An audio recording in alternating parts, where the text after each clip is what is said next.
that shit. Welcome to Trash Talk MMA. Smile on my face, behind my back, and talk trash. The #1 podcast for news and insight that matters in the world of mixed martial arts. Brought to you live and unfiltered from all four corners of the globe by MMA aficionado Antoine Peltier. Yo, and welcome to the Trash Talk MMA podcast. I'm your host, Antoine Peltier.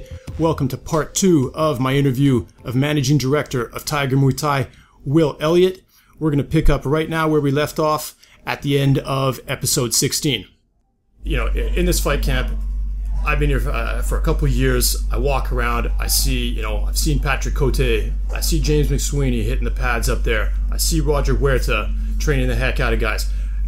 You also function as a fight camp, an official fight camp, and you're beginning to have all sorts of prominent fighters in the world's most prominent fight leagues. What leagues is Tiger Muay Thai represented in, and who are the key fighters that are part of this new movement? Okay, about 3 years ago, I rebranded the entire MMA program. I staffed it with world-class trainers, Roger Huerta, Brian Ebersol, and Fernando Macachero, the 5th degree, Brazilian Jiu-Jitsu black belt.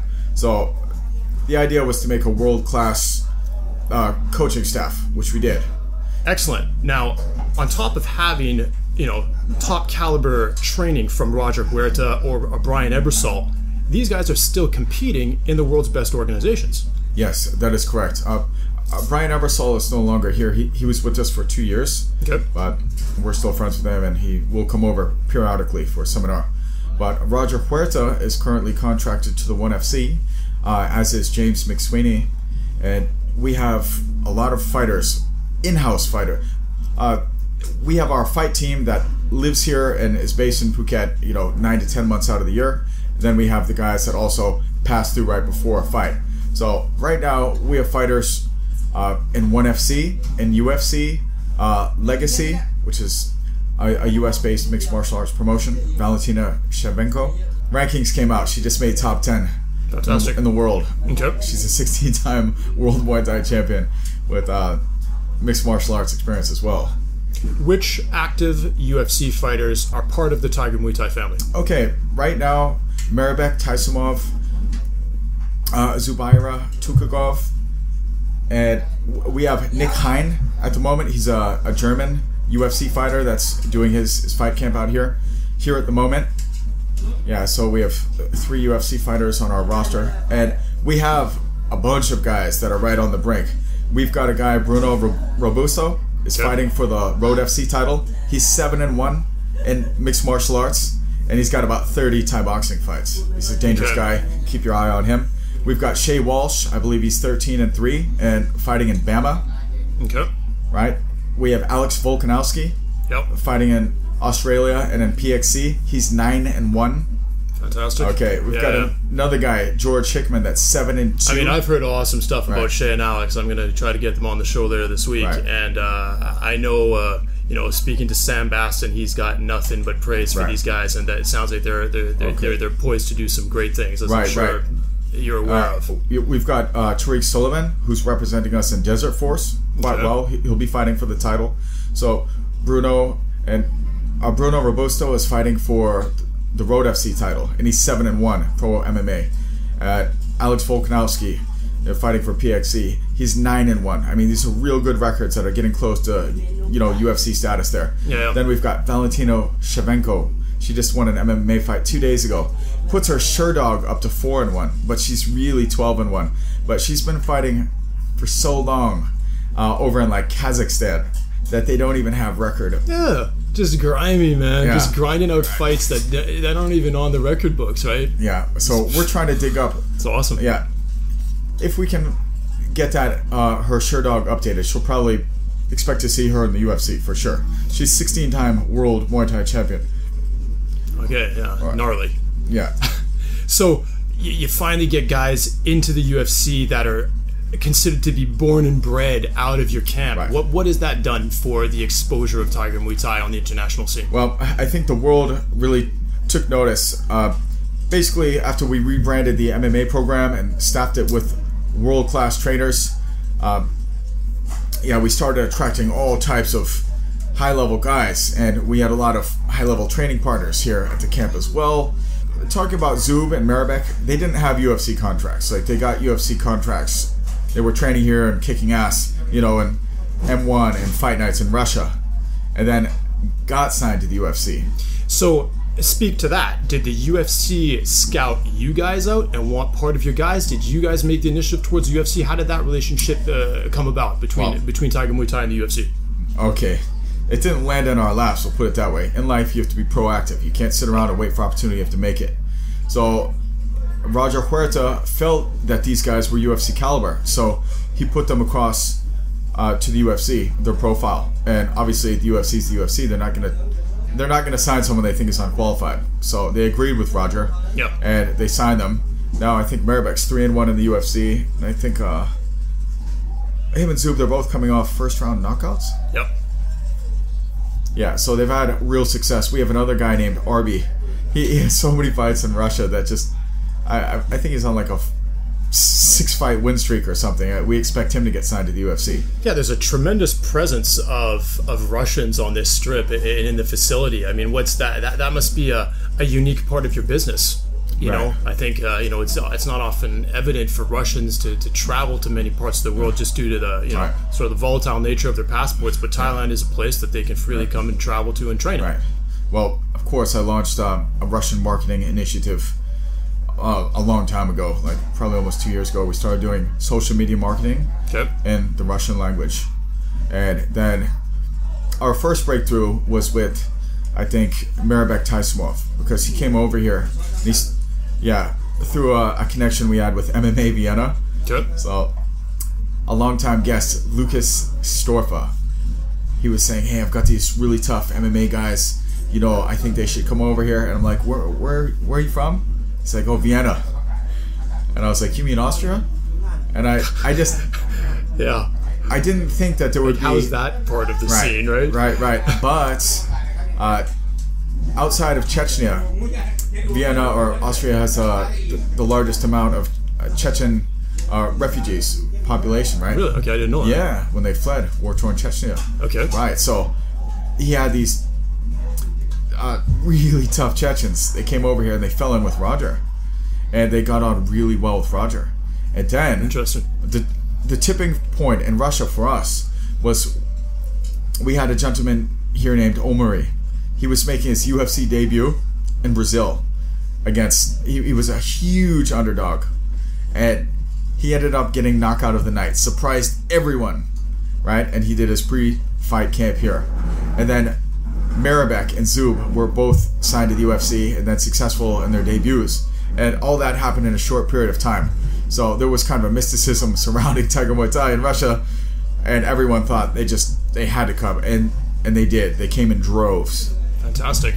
Now, obviously, with your facility being based in Southeast Asia, you've created a very strong alliance with One Championship, which used to be formerly named One FC, now rebranded One Championship.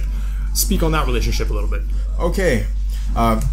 One Championship is a great outlet for, I would say that they're leading the Asian markets. And they're based out of Singapore. Yeah, it's a Singapore-based promotion, but they do travel around. I mean, they've done shows in Dubai.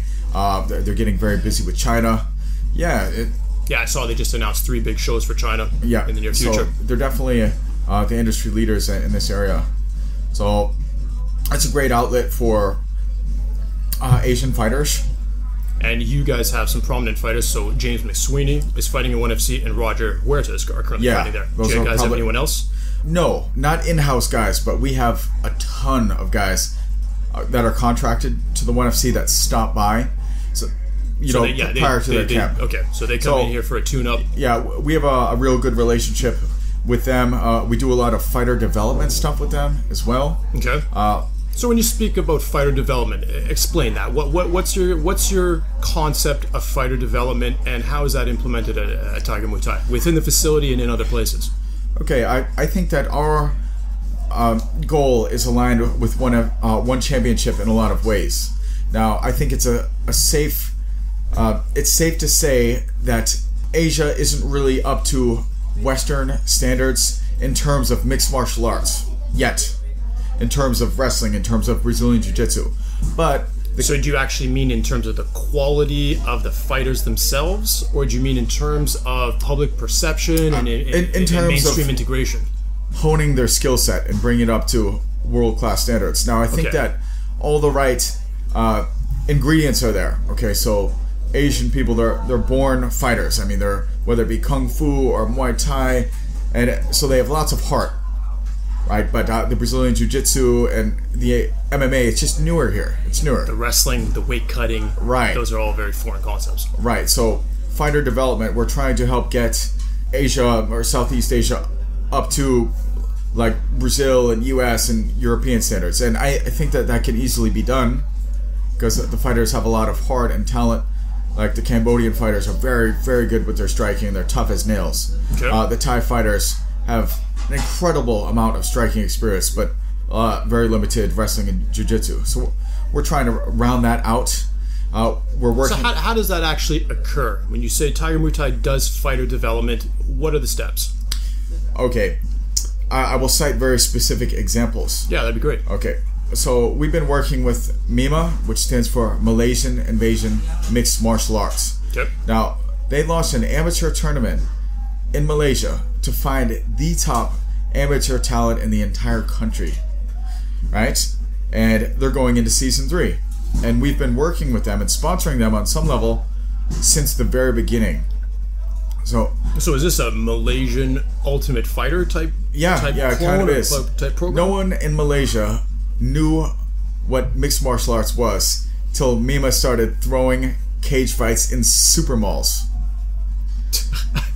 So they'd put a cage in a mall, like at a shopping mall? Yeah, and people stopped and just watched dudes throw down. Yeah, yes, and anyone could sign up. Awesome. I think they had about 500 people sign up. I mean, and how many people left on a stretcher? No. They're very good about safety. Really? They're probably they're by far the most professional amateur organization on the face of the earth. Interesting. Oh, no, I mean you can log in and it streams live from anywhere with an internet connection. It's world-class lighting and sound. Yes, fantastic. Fantastic. But I mean, the people signing up aren't people just wandering through the mall. These are people who sign up. Sometimes it is. Okay, so again, a whole ship makes of different goons coming into this thing. Right, and they travel around to different regions of Malaysia. And eventually, after they go through, the semifinals and the ladder matches and things like that, what's left is the cream of the crop. Meaning the top mixed martial artists in the country. And fantastic. Then they come out here for training. We break them up into separate teams, led by our coaches, right? Okay, so MIMA will position key fighters that they feel could benefit from development by training at Tiger Muay Thai. You guys bring them in, hone their skills. Yep. Okay. And because they will actually face each other in the finals, live, at Stadium Negara, right? Around the world, streamed. Okay. Right? Now, at this point, are they branded as Tiger Muay Thai fighters? No. No, they're Toon Talk and Malaysian Invasion fighters because Toon Talk is the major sponsor. Okay. But we are a sponsor because we sponsor their training and right, I mean this is growing MMA on a grassroots level. In Southeast Asia. Yes. And we're not doing it just in Malaysia. We're doing it in China, we're doing it in the Middle East, we're doing it in Cambodia. So I'll cite an example of one way in which we're working with One Championship. So One Championship, they do a lot of fighter development stuff too. Sometimes we partner with them, like we collaborated with One Championship and Naga World, which is, they sponsor all the MMA in Cambodia, right? Okay. So Cambodians, like I said, they're tough as nails. They have their own style of striking called Kun Khmer. It's identical to Thai boxing, pretty much. They're just arguing about the name. Okay. But so the Cambodian semantics thing. Yes. Okay. Over who created it, right? So Khmer boxing, it's pretty much identical to Muay Thai. Okay. So those Cambodian fighters have hundreds of fights, and they're very, very tough, but they don't have the proper wrestling and Brazilian Jiu-Jitsu. So we partnered with One Championship, the winners of a Grand Prix that won championship through in Phnom Penh came here on an all-expense paid trip by One Championship and Naga World and us. Okay. And once they get here, we sponsor their accommodation, their training schedule, and their meals. So they get trained, they get a roof over their head, they get food in their bellies. Again, right, comprehensive. And the coaches look after their training schedule as well. Okay. So basically these guys get the luxury. They just show up and train their asses off, and everything is taken care of. They are definitely living in dorm rooms, but hey, they're getting protein, they're getting healthy meals, they're getting tutelage under Professor Macachero, under Roger, and the other coaches.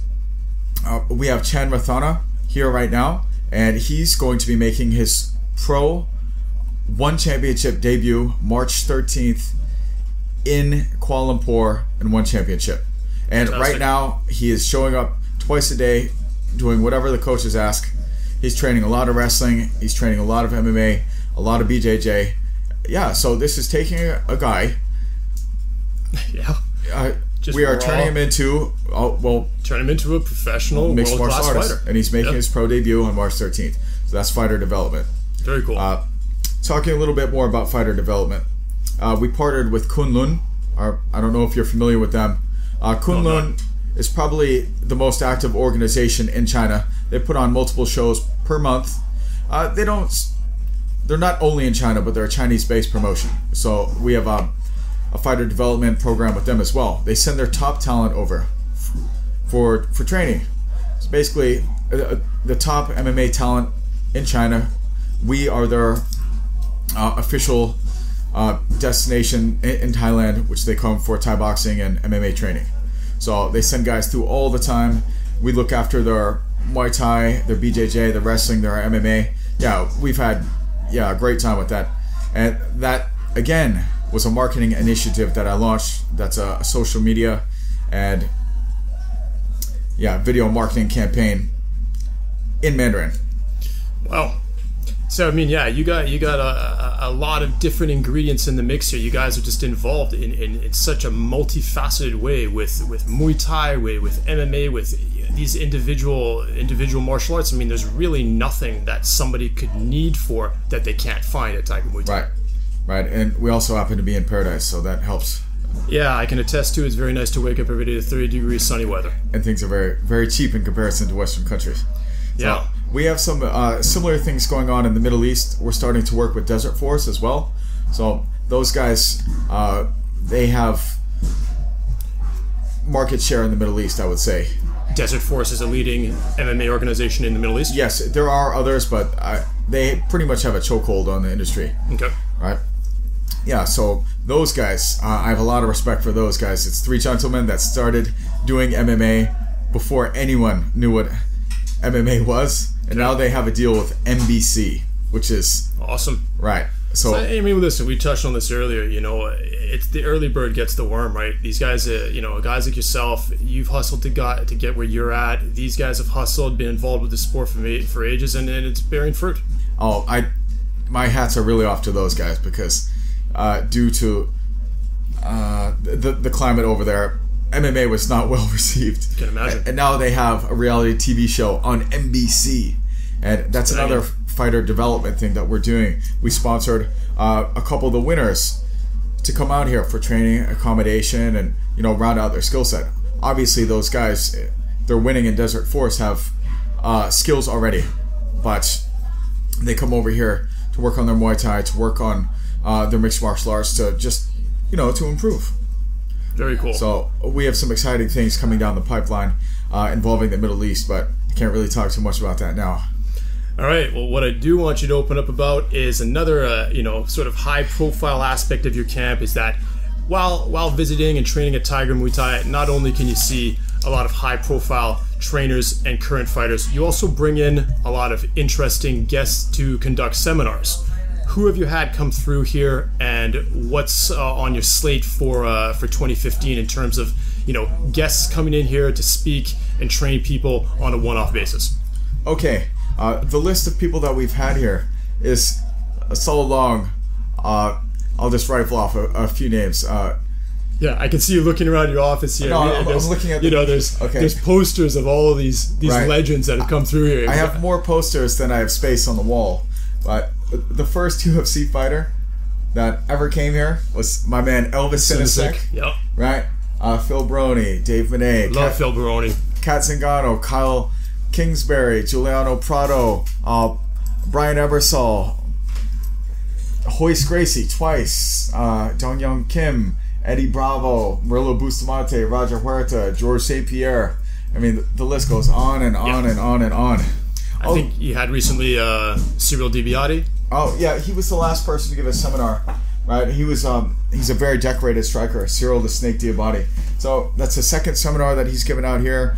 He sent some fighters over from France. So it's about relationships. We have a lot of nice relationships with keep these guys coming through, doing seminars, sending fighters to the camp, things like that. Now, I would like to talk about a couple exciting things that are happening in the early stages of 2015. All right, I need some exclusives here, so give me some juice. This is something that hasn't been released yet, but will be. Okay. The next up for a seminar is my man Alan Belcher.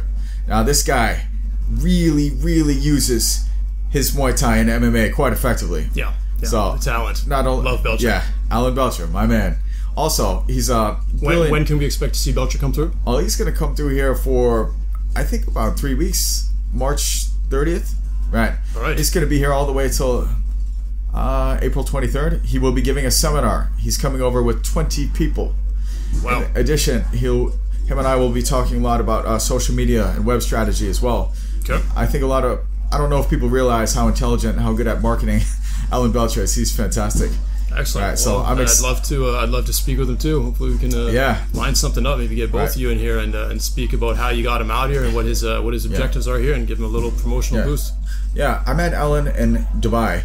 He's actually been to the camp 2 times. This will be his third. Okay. But we never crossed paths before. Okay. So I met him first in Dubai. I have a ton of respect for him as a businessman and as a mixed martial artist. So he will be teaching a seminar utilizing Muay Thai in mixed martial arts. Okay. Yeah, I love Alan the Talent Belcher, and in particular his fight against Husamar Palhares, where he went to the ground with him and just said, "Screw it, dude. You're not heel hooking me." He actually gave him his leg and then pounded him out for a knockout. Yeah. And I know a lot of guys, in particular people who have been victim to the infamous knee bars and heel hooks of Palhares, were like, "Thank you, Mr. Belcher." Yeah, he likes to hold on to those, doesn't he? Okay, another really cool initiative that's kind of groundbreaking that we're doing this year is we're doing a BTT, a Brazilian Top Team World Camp. This involves affiliates from around the world. Brazilian Top Team headquarters is based in Rio de Janeiro, headed up by President Murillo Bustamante. He's a 6th degree Brazilian Jiu-Jitsu black belt. He's a former UFC middleweight champion. He's a Pride veteran. He's been fighting Vale Tudo or mixed martial arts before the UFC even existed. Yep. Oh, anybody who knows his MMA knows the name Murillo Bustamante. He's an absolute legend. Right. So Brazilian Top Team is one of the most widely respected BJJ brands in the world. So this is going to be affiliates from all around the world convening on Phuket for a 10-day intensive seminar. We may have as many as 20 black belts in attendance, and that's also happening right around the holiday of Songkran. And we also have a grappling tournament called Songkran Scramble, and that also coincides with when Alan Belcher's group will be here. So it'll be a really talented group of individuals that will be here at that time. What are the objectives of these seminars? Okay, the objectives. Oh, sorry. The seminars. Yeah. So there's this BTT World. Like, what are the objectives of this? Because you said it's quite a long period of time that they're going to be here for. The objective of the BTT World Camp is for affiliates and Tiger guests to have access to a ton of world-class instructors. Like I said, there might be as many as 20 black belts here, and they will be rotating instructors. I mean, Rolo's going to instruct Fernando Macachero, our 5th degree black belt, will instruct, and there will be all kinds of guest instructors from these affiliates. So yeah, the reason I ask is because for some people, the concept of a seminar is I sit in a room, with a pad and pen or a microphone, recording somebody speaking of their service or their craft. But here we're talking about real hands-on instruction. Yeah, these guys are going to be doing BJJ. They're going to be doing MMA. They're going to be doing Muay Thai. It's definitely going to be a BJJ focused thing, right? So 10 days of just world-class learning with all kinds of high-level instructors rotating through. So it's a special thing.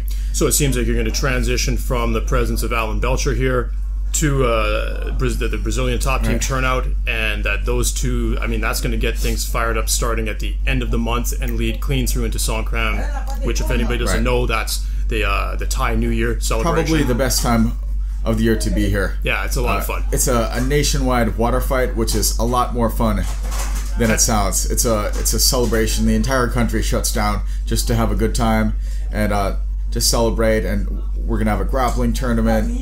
Yeah, it's gonna be really nice. Very cool. Very cool. Any other initiatives coming down the pipe that you can let out of the bag right now?